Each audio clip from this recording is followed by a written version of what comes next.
औज़ु बिल्लाहि मिनश शैतानिर रजीम बिस्मिल्लाहिर रहमानिर रहीम।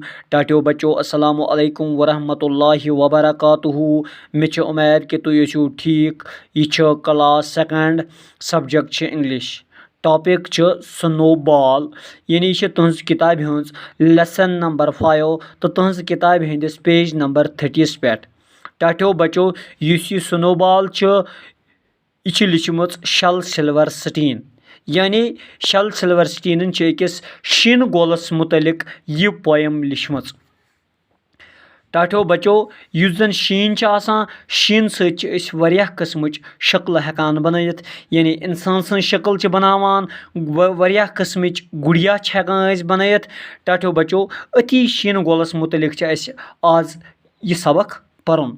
आई made myself a snowball as perfect as could be यानी शल silver Stein वना कि मे हसा बनो पान अख स्नोबॉल अख शीन गोल अख as perfect as could be तिथै यिथ अख बॉल आसान छ।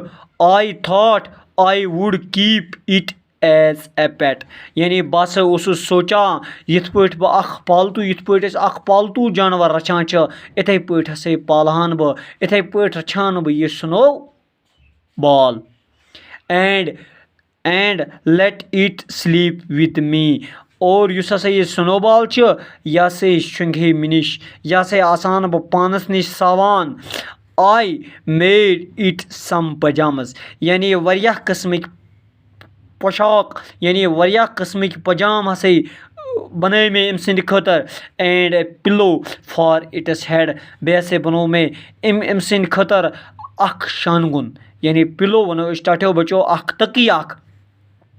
Then last night it ran away यानी रात कल यानी युस हसा रात रात यानी यह हसा दूरियामुत मे निश यह हसा but first it at the bed यह हसा दूरियामुत मे निश। टाटियो बच्चों यह कुमलियामुत यह आब बनियामुत और गोडनेथ हसा कोर म्यून बेड गोडनेथ हसा कोर म्यून बिस्तर उधर शल सिल्वर स्टीन वनान। टाटियो बच्चों मे उम्मीद तुम यह सबक समझ आमो। बाकी वसल।